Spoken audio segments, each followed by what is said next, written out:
Hello friends, ഇന്നപ്പോൾ Monday morning ആണ്. അപ്പോൾ ബ്രേക്ക്ഫാസ്റ്റിനായിട്ട് ഞാൻ തലേന്ന് വെള്ളത്തിലൊന്നും ഇട്ടിട്ടില്ലായിരുന്നു. അപ്പോൾ ഇവിടെ അരി പൊടിച്ചത് ഇരിപ്പുണ്ടായതുകൊണ്ട് ഞാൻ വിചാരിച്ചു ഇന്ന് ഇടിയപ്പം ഉണ്ടാക്കാമെന്ന്. അപ്പോൾ ആവശ്യത്തിനുള്ള അരിപ്പൊടി എടുത്ത് അതിൽ ആവശ്യത്തിനുള്ള ഉപ്പിട്ടിട്ട് ഞാൻ ഇളക്കുകയാണ്. ഇപ്പോൾ എല്ലാം പാക്കറ്റിലൊക്കെ കിട്ടും, പക്ഷേ ഇവിടെ അമ്മ പൊടിച്ചാണ് വെക്കുന്നത്. ഞങ്ങളെല്ലാം അരി മേടിച്ച് പൊടിച്ചാണ് വെക്കുന്നത്, ഒന്നും പാക്കറ്റിൽ വാങ്ങാറില്ല. പാക്കറ്റിൽ വാങ്ങാത്തത് മറ്റൊന്നും കൊണ്ടല്ല, നമ്മൾ വീട്ടിൽ പൊടിച്ച് ചെയ്യുന്ന ആ ടേസ്റ്റ് പാക്കറ്റിൽ ഇതിന് കിട്ടില്ല, അതുകൊണ്ടാണ്. പിന്നെ അതിലേക്ക് ചൂടുവെള്ളം ഒഴിച്ച് ഞാൻ നന്നായിട്ട് മിക്സ് ചെയ്യുകയാണ്. ഇപ്പോഴേ അത് കുഴയ്ക്കാൻ പറ്റില്ല, കാര്യം ഇപ്പം നല്ല തിളച്ച ചൂടാണ്. അപ്പം ഞാനൊരു സ്പൂൺ വെച്ച് ആദ്യമേ ഇങ്ങനെ ഇളക്കി ജസ്റ്റ് നല്ല ചൂടങ്ങ് മാറുമ്പോഴാണ് കൈ കൊണ്ട് കുഴച്ചെടുക്കുന്നത്. അപ്പോൾ കണ്ടോ, ആവി പറന്നുകൊണ്ട് നമ്മുടെ സ്ക്രീനിൽ ഇത് പറ്റിയിരിക്കുകയാണ്. അപ്പോൾ അതവിടെ സെറ്റാക്കാൻ വെച്ചിട്ട് ബൂയ്ക്ക് ലഞ്ചിനായിട്ട് ഞാൻ ഇന്ന് ഫ്രൈഡ് റൈസ് കൊടുത്തു വിടാമെന്ന് വിചാരിച്ചു. അപ്പോൾ അതിനായിട്ട് വെള്ളം തിളപ്പിച്ച് അരി എടുക്കുകയാണ്. അപ്പോൾ ഇത്രയും ഞാൻ വളരെ കുറച്ച് എടുക്കാറുള്ളൂ, കാര്യം ഭൂവിയുടെ ആവശ്യത്തിന് വേണ്ടിയുള്ളത് മാത്രം. കാര്യം പിന്നെ ചേട്ടനോ അമ്മയോ ഒന്നും കഴിക്കാറില്ല ഫ്രൈഡ് റൈസ്. അപ്പോൾ വെള്ളം തിളച്ച് വന്നിട്ടുണ്ട്, അതിലേക്ക് ഞാൻ അരി കഴുകി ഇടുകയാണ്. അപ്പോൾ എൻ്റെ ഒരു കൈപ്പിടിയിൽ ഒരു മൊത്തത്തിൽ ഒതുങ്ങാവുന്ന അത്ര അരിയേ ഞാൻ എടുത്തിട്ടുള്ളൂ, അവൾക്ക് കൊണ്ടുപോകാനും വേണ്ടി മാത്രം. അപ്പോൾ ഞാൻ അരി കഴുകി ആ തിളച്ച വെള്ളത്തിലോട്ട് ഇട്ടു. കുറച്ച് സമയം കൊണ്ട് തന്നെ അരി തിളച്ച് വന്നു. അതിലേക്ക് ഞാൻ ഉപ്പും ഒരിത്തിരി എണ്ണയും കൂടെ ചേർക്കും.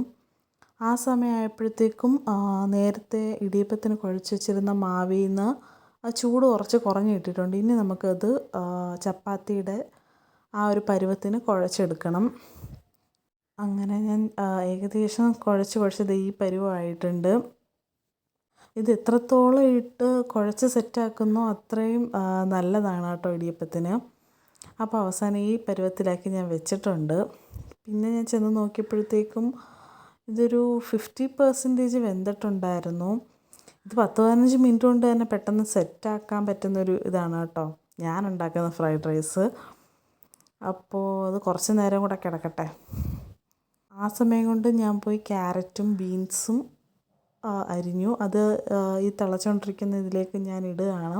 അപ്പോൾ അതും കുറച്ച് കുക്കാവുമല്ലോ, അതിലോട്ടിട്ട് അതെല്ലാം കൂടെ ഒന്ന് തിളയ്ക്കട്ടെ കുറച്ച് നേരത്തേക്ക്. അപ്പോൾ അത് സെറ്റാവാൻ എടുക്കുന്ന സമയം കൊണ്ട് നമുക്ക് ഇടിയപ്പത്തിനുള്ള കറി സെറ്റാക്കാം. അപ്പോൾ ഇന്ന് കിഴങ്ങ് കറിയാണ് കേട്ടോ വെക്കുന്നത്. അപ്പോൾ കിഴങ്ങും സവാളയും വൃത്തിയാക്കി എടുത്തിട്ടുണ്ട്.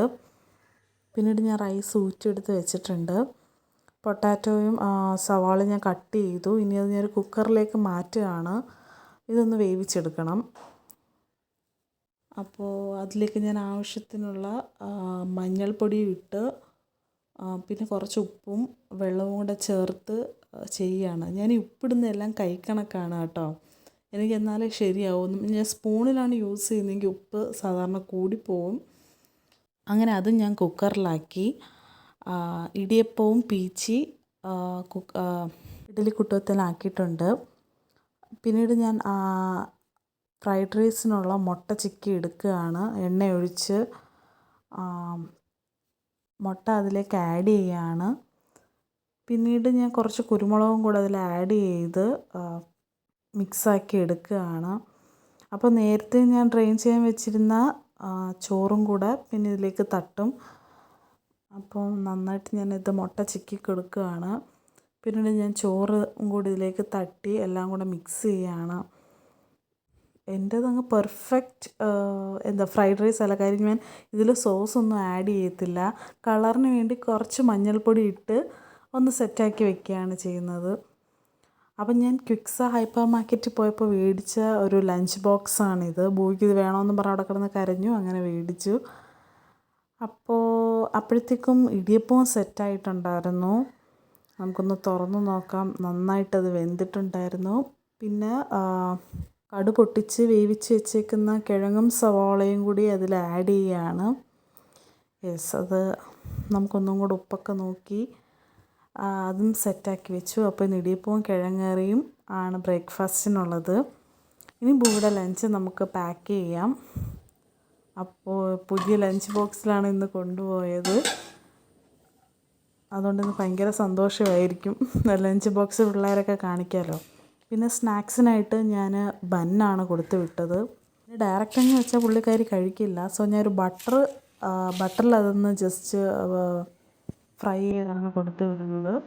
അപ്പോൾ സ്നാക്സ് ബോക്സും സെറ്റായിട്ടുണ്ട്. അപ്പോൾ വീഡിയോ ഇഷ്ടപ്പെട്ടാൽ ലൈക്ക് ചെയ്യുക, ഷെയർ ചെയ്യുക, സബ്സ്ക്രൈബ് ചെയ്യുക. Thank you.